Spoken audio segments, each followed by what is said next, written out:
Class 10 CBSE chapter number 1 बड़े भाई साहब। मेरे भाई साहब मुझसे 5 साल बड़े लेकिन केवल 3 दर्जे आगे। उन्होंने भी उसी उम्र में पढ़ना शुरू किया था जब मैंने शुरू किया, लेकिन तालीम जैसे महत्व के मामले में वह जल्दबाजी से काम लेना पसंद नहीं करते। तालीम मतलब शिक्षा। इसमें बताया गया है जैसे कि my elder brother was 5 years older than me, but he was only 3 classes ahead. He had also started studying at the same age as I did. इस भवन की बुनियाद खूब मजबूत डालना चाहते थे जिस पर आलीशान महल बना सके। 1 साल का काम 2 साल में करते थे। Okay, however, he did not like to work in a hurry like me. He wanted to build a very strong foundation of learning on which a grand building could be made. It took him 2 or even 3 years to complete 1 year's course. होता है ना कि वो धीरे धीरे सब कुछ काम करते थे, पढ़ाई करते थे, जैसे कि 1 साल का काम वो 2 या 3 साल में भी पूरा कर लेते थे। बुनियाद मतलब फाउंडेशन, ये जो हम लोग स्टडी करते हैं उसकी फाउंडेशन मतलब वो सब कुछ अच्छे से पढ़ना चाहते थे। फिर वो बोलते थे कि बुनियाद ही पुख्ता न हो तो मकान कैसे पायदान भरे। If the foundation is not strong how can a building be strong. अगर आज एक फाउंडेशन स्ट्रॉन्ग नहीं है, अगर आज हम एक मकान बनाने जा रहे हैं तो उसकी जो नींव है, उसका जो फाउंडेशन ही मजबूत नहीं हो तो हम लोग मकान कैसे बनाएंगे। मतलब हम लोग आगे आने वाली शिक्षा को कैसे मजबूत बनाएंगे, अपने माइंड में कैसे बैठाएंगे। तो इसलिए वो फाउंडेशन को बहुत मजबूत करना चाहते थे, मतलब बुनियाद को। अब वो जैसे कि इसमें नरेटर मतलब जो यंगर ब्रदर है, छोटा भाई है, वो अपने बारे में बता रहा है और अपने बड़े भाई के बारे में बता रहा है कि वो कैसे थे, कैसा उनके साथ एक्सपीरियंस हुआ उसका पढ़ाई के तक। तो इस चैप्टर में उनके बारे में पूरा बताया गया है। मैं छोटा था, वह बड़े थे। मेरी उम्र 9 साल की थी, वह 14 साल के थे। I was younger and he was older. I was 9 years old and he was 14. So he had full authority to scold and supervise me. Okay, so उन्हें मेरी तंबीह और निगरानी का पूरा और जन्मसिद्ध अधिकार था, और मेरी शालीनता इसी में थी कि उनके हुक्म को कानून समझूं। And my politeness was also such that I considered his order as law. इसलिए जब बड़े थे तो उसे उनकी सब कुछ सुनना पड़ता था। वह स्वभाव से बड़े अध्ययनशील थे, हरदम किताब खोले बैठे रहते और शायद दिमाग को आराम देने के लिए कभी कॉपी पर, किताब के हाशियों पर चिड़ियों, कुत्तों, बिल्लियों की तस्वीरें बनाया करते थे। माई elder brother was very hardworking. He would always sit with a book open. To relax his mind, he would sometimes draw pictures of birds, dogs, and cats on the margins of his notebook or books. कभी कभी एक ही नाम या शब्द या वाक्य 10-20 बार लिख डालते। कभी एक शेर को बार बार सुंदर अक्षरों में नकल करते। Sometimes he would write the same word or sentence 10 or 20 times. Sometimes he copied a verse. Verse means like कोई भी जैसे शेर गज़ल जैसे रहती है, 2 पंक्तियों का दोहा रहता है, वो वर्स बोलते हैं उसको। He copied a verse again and again in beautiful handwriting. कभी ऐसी शब्द रचना करते जिसमें न कोई अर्थ होता न कोई सामंजस्य। Sometimes he created such combinations of words that had neither meaning nor connection. For example, जैसे कि उदाहरण के लिए कि एक बार मैंने उनकी कॉपी में एक इबारत देखी, स्पेशल, अमीना, भाइयों भाइयों, दरअसल, भाई भाई, राधे श्याम, श्रीयुत राधे श्याम, 1 घंटे तक। इसके बाद एक आदमी का चेहरा बना हुआ था। मैंने बहुत चेष्टा की कि इस पहेली का कोई अर्थ निकालूं, लेकिन असफल रहा और उनसे पूछने का साहस नहीं हुआ।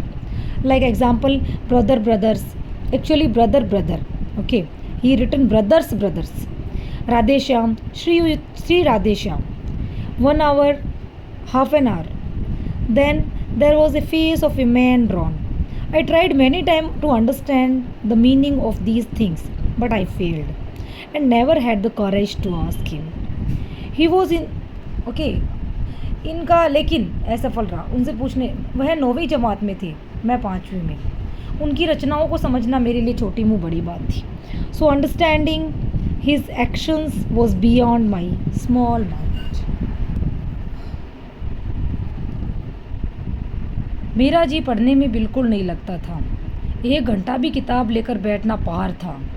मौका पाते ही हॉस्टल से निकलकर मैदान में आ जाता और कभी कंकड़ियाँ उछालता, कभी कागज़ की तितलियाँ उड़ाता, और कहीं कोई सीधा साथी मिल गया तो पूछना ही क्या। I had absolutely no interest in studying. Even sitting with a book for an hour felt difficult. Whenever I got a chance, I would slip out of the hostel and wander in the playground. Means वो पढ़ना नहीं चाहता था, उसे बाहर आके खेलने में बहुत इंटरेस्ट था। कभी चार दीवारी पर चढ़कर नीचे कूद जाता और कभी फाटक पर सवार उसके आगे पीछे मोटर कार का आनंद उठा रहे हैं। लेकिन कमरे में आते ही भाई साहब का वह रुद्र रूप देखकर प्राण सूख जाते। Okay, sometime throwing stones, sometime flying papers, butterflies, sometime just roaming around with friends doing nothing, sometime I would climb the boundary wall and enjoy riding on it like a motor car. But as soon as I entered the room and saw my elder brother's serious face, all my happiness disappeared. प्राण सूख जाना मतलब जो happiness was disappeared. जब भी वो खेल के बाहर अंदर रूम में आते ही जब बड़े भाई साहब का सीरियस फेस मतलब जो उनका गुस्से वाला जो चेहरा देखते ही उसकी जो खुशी थी, जो प्रसन्नता थी, वो गायब हो जाती। और इसका जवाब मेरे पास, लेकिन कमरे में आते ही भाई साहब का रुद्र रूप देखकर प्राण सूख जाते। उनका पहला सवाल ये होता, कहाँ थे? हमेशा यही सवाल इसी ध्वनि में हमेशा पूछा जाता था और इसका जवाब मेरे पास केवल मौन था। न जाने मेरे मुंह से ये बात क्यों नहीं निकलती कि जरा बाहर खेल रहा था। मेरा मौन कह देता था कि मुझे अपना अपराध स्वीकार है और भाई साहब के लिए उनके बिना और कोई इलाज नहीं था और स्नेह और रोज़ से मिले हुए शब्दों में मेरा सत्कार करें। मतलब उसके जो भाई थे वो कभी भी उसको खुशी से उसका कभी भी स्वागत नहीं करते या कभी उसको खुश नहीं होने देते थे।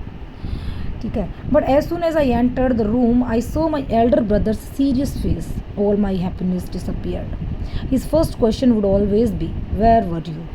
This question was always asked in the same tone. I had only one answer to it. I would keep quiet or run away from the room. I would silently accept my mistake and think that there was no cure for such illness except to bear his scolding. इस तरह अंग्रेजी पढ़ोगे तो ज़िंदगी भर पढ़ते रहोगे और एक हर्फ न आएगा। अंग्रेजी पढ़ना कोई हंसी खेल नहीं है कि जो चाहे पढ़ ले। नहीं एरा गेरा नत्थु गेरा सभी अंग्रेजी के विद्वान हो जाते। यहाँ रात दिन आंखें फोड़नी पड़ती है और खून जलाना पड़ता है, तब कहीं ये विद्या आती है। और आती क्या है? हाँ, कहने को आ जाती है। बड़े बड़े विद्वान भी शुद्ध अंग्रेजी नहीं लिख सकते, बोलना तो दूर रहा। ठीक है, जैसे कि इस मतलब उनको बड़े भाई साहब है वो डांटता था इस वे में कि तुम्हें इंग्लिश नहीं आती है। ही यूज्ड टू से, if you study English like this you will keep studying all your life and still want learn it. English is not a joke that anyone can read and learn. You have to work very hard. Even great scholars cannot write correct English. बड़े बड़े विद्वानों को भी English नहीं आती है। तुम कितने घोंगा हो, मुझे देखकर भी सबक नहीं लेते। मैं कितनी मेहनत करता हूँ, यह तुम अपनी आंखों से देखते हो। अगर नहीं आती नहीं तो देखो, तो यह तुम्हारी आंखों का कसूर है, तुम्हारी बुद्धि का कसूर है। इतने मेले तमाशे होते हैं, तुमने मुझे कभी देखने जाते देखा है? रोज़ ही क्रिकेट और हॉकी मैच होते हैं, मैं पास नहीं फटकता, हमेशा पढ़ता रहता हूँ। इस पर भी एक दर्जे 2-2, 3-3 साल पढ़ा रहता हूँ। फिर तुम कैसे आशा करते हो कि तुम खेल कूद में वक्त गंवाकर पास हो जाओगे? मुझे तो 2 ही 3 साल लगते हैं। तुम उम्र भर इसी दर्जे में सड़ते रहोगे। अगर तुम्हें इस तरह उम्र गंवारी है तो बेहतर है घर चले जाओ और मज़े से गुल्ली डंडा खेलो। दादा की गाड़ी कमाई के रुपए क्यों बर्बाद करते हो? तो मतलब ये इस तरह से डांट रहा है कि अगर तुम्हें पढ़ना नहीं है, सिर्फ खेल कूद के समय गंवाना है, तो इससे अच्छा तुम घर चले जाओ। क्यों दादा के मतलब पिताजी के रुपए हैं वो वेस्ट करते हो? And you think that just watching me you will pass. Look at how much effort I put in. If you don't see it then it is your bad luck. This is not a game that you will pass by playing. Cricket and hockey will not help you there. I always keep studying. Yet I spent 2 or 3 years in one class. As you expect to pass just by playing, it takes me 3 years and you will pass in 1 year. That is impossible. If this happens, I will stop studying. Hearing such scolding, I would start crying. What could I say? The fault was mine.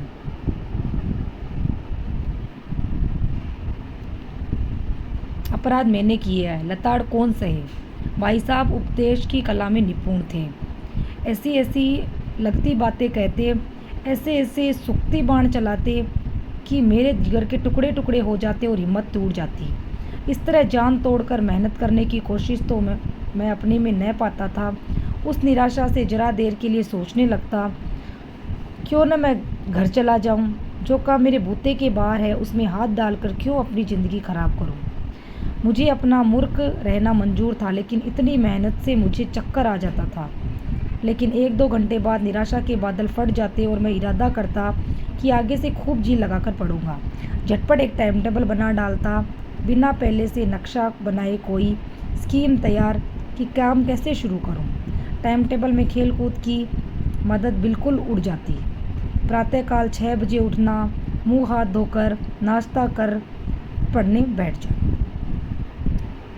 तो इतनी डांट खाने के बाद में छोटा भाई सोचता, थोड़ी देर तो दुखी रहता, फिर सोचता चलो टाइम टेबल बनाता हूँ और पढ़ने के लिए तैयार होता हूँ।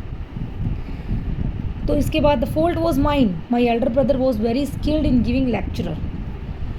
He would say such strong and meaningful thing that my courage would break. In this way, I would again start studying seriously.